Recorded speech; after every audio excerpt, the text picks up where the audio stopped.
استزينا تقادلتي دق أنستنا أبحما كونتات كم زركبا تحابيرهم عباي بريطانيا بمحبر تحلقتي أصلا استتصوع سلفي أقيدام إسرائيل ناتمس حزب الله زكايز اللوكينات النمقراط بالليبانوس زقربة نايزة تطلب نتيقاتهم سلام أقلقلوتي فنوات لبجن هاجر حماسين أب مكتتال اتركبو كبراتي تعذبتي نزيناتات إزعلت زقرب لكم دانايت ميكيلي ناب زرز زينا كسقر تيقادلتي دق أنستنا أب حماق كنتات كام زركبا كاوشت حقر زبصحنا حبرتا يردن أب زحيزنا يزلنا ورحي بمخنيات شمون تمقابيت كبرتاتنا والتانا بزبل تيما علم لخاوي معالتي دق أنستيو أب زتفلالي زوباتات هاجرنا كخبر كأني اللوم أزي بسم مثلا معرنة دق أنستيو عامت متى بورقاوي كالات زخبر علت بأندنتاوي إسياس نتا آلايت غزانا زخونت أدينا مونيك دفو نتا أبك ألسي تسلفا تقاديلا زاعتو تقوال أنسيتي كي ترفه تقاليسا مثل معرنت كام زرقاقت أتيو ززارب عديتاتنا حقي اندابا زهابن كابتن تيزت أن حكبرت انكاللونين نلقلونت هاجر تقاليسان انتخونة تقادلتي عديتاتنا باتي كبرتن كقوانت أفالو بدك أن كما مقالو استمني أو ناتنت بو تقول بيبوزمت أندنتاوي إسياس تتأليمن يركبام انتخونة تقادلتي عديتاتنا باتي كبرن كقوانت أفالو بدك أن كما مقالو استمني أو ناتنت بو تقول بيبوزمت أندنتاوي إسياس تتأليمن يركبام ولون بدرجة مريحنت مس إن ملكت أب قالسي بعزوز تصادفو ناب درجة حلفنت زديبا تقادلتي عديتاتنا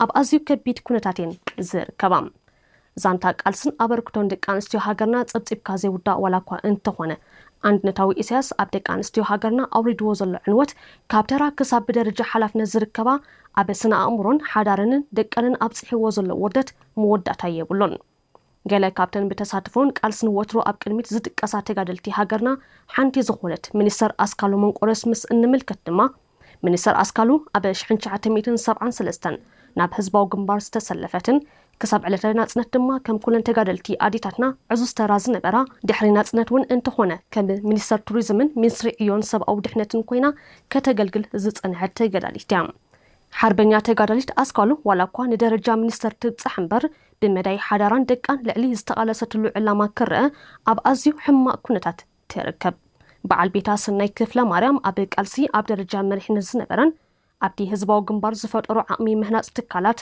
أم مداي مفراي مدهانيتن حكمنا وسان ترى نير ويوم تقادلتي هزباو جنبار فت إرمون زنبارو عقمي ودبان توفاينتن دحري حارنت هاجرنا انت قتيلو نعندنتاوي إساس بايتازس إن بمنبارو استفلالي مسمسات إنا فترة كم سنة كفلا مريمن بتصوتون كأسرن كسورن تانيهم حربنيا أسكالو من قرص دما لومي بعل بيتا أب مأسرتي عمتات أوصيرو دقا عجامن سياترنيا أقات إموان لومي أبعد سدت يركبام لومي كنتات تقارلت منيستر أسكالو من قرص كم كلن أديتات تقرنيا بعل بيتا تحيرو دقا تسديدن أمور أسحيتا أبحما من سقين تركب عندنتاوي إسياس نحربنيا تقارلتي منيسترات يخونا بوليس سيفيل يخون أب هاجراوي أقلقل زركبا بحفشان خلن أديتاتنا أحواتنا دقنان تقليمو نعان مورالن بمسبار كبرتن بمقنطات متعين بمتسلمات عد مسلطانو كناوح تانيهم ازي عمتاوي كاب معراباوان تقدي حب زمتا شمون تمقابيت زتنبال معالتي دقان ستيو أب هاجرنا نحقي اندابا دمسيسو نمسل أديتاتنا أحواتنا زقهاسة علتيمون عندنتاوي إسياس دما بشفان زعلت نتقرنيا تقادلتي هزباو جنبار قالسن أما يأتي كواردان كحسران زقبرلو علت مخانو كلاتكن تقادلتي أديتات هاجرنا كتكنزبو يقبام مخناتو ناتكن كبري مزم لسيو كبرتنا زوحاس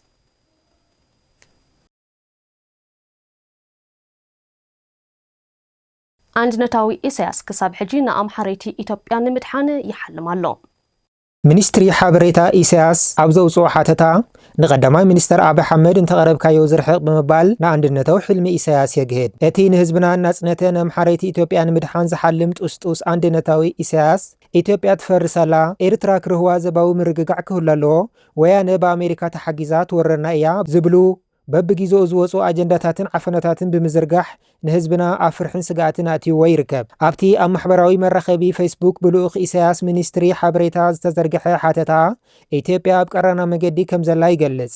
ውሽጣዊ መልእኽቲ እቲ ጽሑፍ ናይ ኢሳያስ ናይ አንድነት ሕልሚ የብርህ። ኢሳያስ ወትሩ ንኢትዮጵያ ንምድሓን ይሰርሕ። አንድነታዊ ኢሳያስ ወትሩ ኣብ ዝገብሮም ናይ ጽውጽዋይ መደረታቱ ነታ ካብ ቀደም ጀሚራ ብበዝሒ ብሄራትን ቀቢላታትን ትሕመስ ኢትዮጵያ ሎሚ ከም ብሓዱሽ ናብ ዓሌታዊ ምትፍናን ከም ዝኣተወት ኣምሲሉ ብምግላጽ ሓድነትን ፍሉይ ጸጋታትን ከም ዘለዋ ከምህረና ይፍትን። ዕላማ ኢሳያስ ወደባት እናካረኻን ነቲ ህዝቢ ናብ ባርነት ኣእቲኻን ዕድመ ስልጣንካ ንምንዋሕ ኣብ መወዳእታ ድማ ንሃገርና ናብ ኢትዮጵያ ንምሕዋስ እዩ። ኣብቲ ሓተታ ዝሰፈረ ነጥቢ እቲ ሓደ ኣብይ ናይ ባሕሪ ኣጀንዳ ገዲፉ ናብ መራኽብ ሰማይ ቀይሩ ዝብል እዩ። እዚ ንባሕሪ እናካረኻ ንሃገርና ናብ ተጸባይነት ኣቲኻ ኣብ መወዳእታ ናብ ኣምሓራ ንምሕዋስ ዝዓለመ ሕልሚ ኢሳያስ የብርህ። እቲ ኣብይ ውሽጣዊ ቅልውላዋቱ ንምሽፍፋን ዝመሃዞ ናይ ባሕሪ ጽውጽዋይ እምበኣር ብግልባጡ ናይ አንድነታዊ ኢሳያስ ድሌት እዩ። እምበኣርከስ እቲ ካብ ዝጅምር ክሳብ መወዳእታ ብዛዕባ ኢትዮጵያ ዝህውትት ሓተታ ሚኒስተር ሓበሬታ አንድነታዊ ኢሳያስ ንናጽነት ሃገርና ዝቃረን ናይ አንድነት ትረኻ እዩ።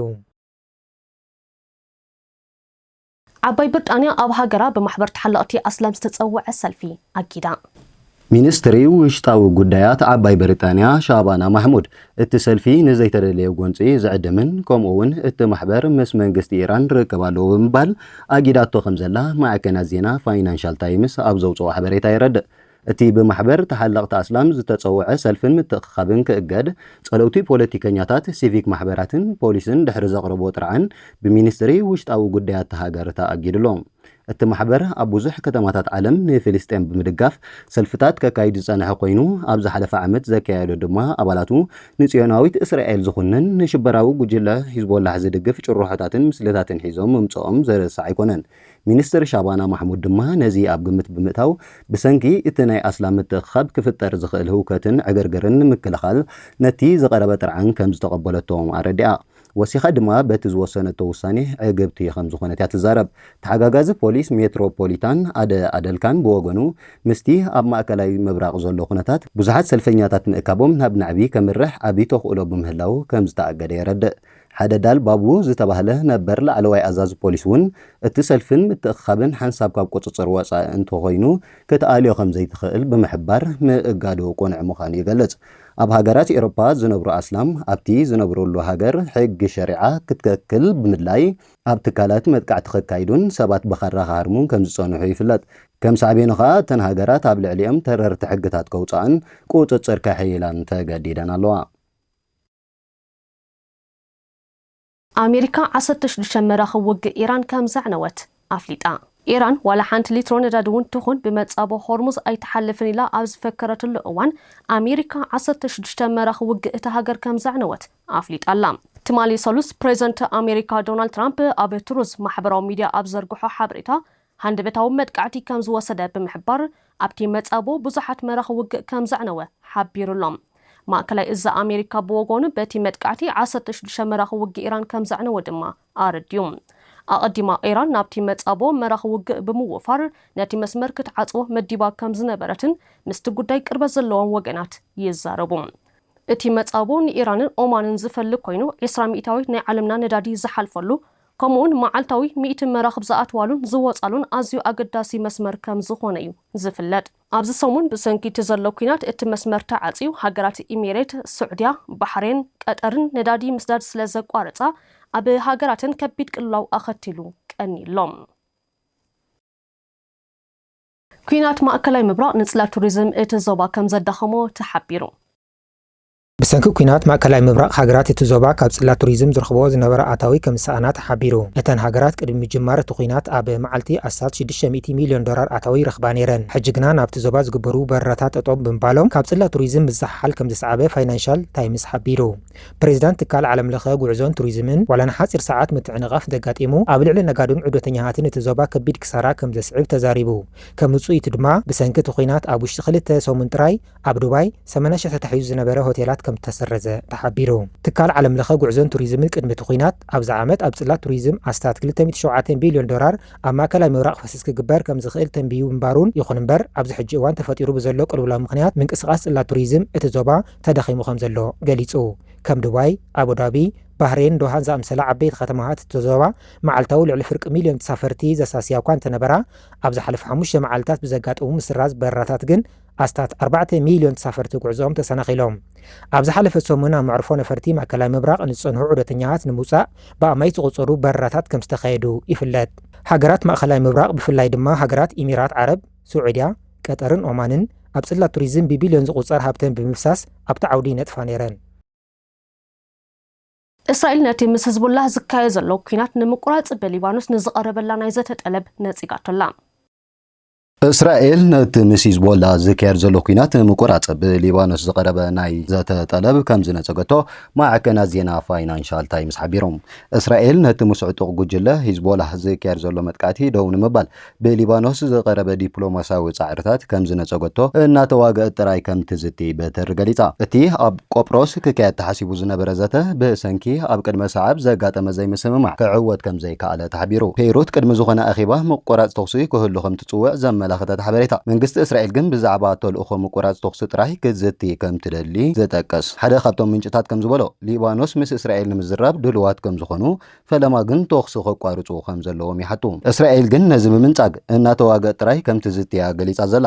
ድሕሪ ቅትለት ላዕለዋይ መራሒ ሃይማኖት ኢራን ዓሊ ካሚነይ ሂዝቦላህ ናይ ሰሜን እስራኤል ሚሳይላት ከም ዝወርወረን በዚ ምክንያት ድማ ብእርቱዕ ጎንፂ ከም ዝተላዕለን ዝሕብር ትመርበብ ሓበሬታ እስራኤል ኣብ መላእ ሊባኖስ ከምኡውን ኣብ ቤይሩት ከቢድ ናይ ኣየር መጥቃዕቲ ብምክያድ ናብ ደቡብ ሊባኖስ ተወሳኺ ሓይሊ ብምእታው መልሲ ከም ዝሃበትሉ ይጥቀስ። እዚ ጎንፂ ካብቲ ብሕዳር 2024 ብመንጎኛ ኣሜሪካ ዝተገበረ ስምምዕ ምቁራጽ ተኽሲ እቲ ዝኸፍአ ውግእ ከም ዝኾነን ይንገር። ቆጵሮስ ብሰንኪቲ ቅድሚ 2 ሰሙን ብኣሜሪካን እስራኤልን ኣብ ልዕሊ ኢራን ዝተፈጸመ መጥቃዕቲ ኣብ ናይ ማእከላይ ምብራቕ ውግእ ተሸሚማ ከም ትርከብ ዝገለጸት ሪፖርት ኣብ ገምገም ባሕሪ እቲ ሃገር ዝርከብ ማዓስከር ሓይሊ ኣየር ብሪጣንያ ተደጋጋሚ ብድሮናት ዕላማ ኮይኑሎ። እቶም ድሮናት ካብ ኢራን ወይ ካብ ሊባኖስ ከም ዝተተኮሱ ንጹር እኳ ተዘይኮይነ ሚኒስትሪ ምክልኻል ብሪጣንያ ግን እቶም መጥቃዕትታት ካብ ኢራን ከም ዘይተላዕሉ ይሕብር። በዚ ምክንያት ድማ ዓባይ ብሪጣንያ፣ ፈረንሳን ካልኦት ሃገራት ኤውሮፓን ነታ ኣባል ሕብረት ኤውሮፓ ዝኾነት ቆጵሮስ ንምክልኻል ተወሰኽቲ ነፈርቲ ውግእን ሓይሊ ባሕርን ናብቲ ዞባ የጓዕዙ ከም ዘለዋ ፋይናንሻል ታይምስ ይሕብር። كبرات التعذبت أقلقت فنوة تلفزيون هاجر حماسين زينات الزعلات هابزي زازيمنا لنا مسترف مدباتنا حدكم أبصر لهم وسلام.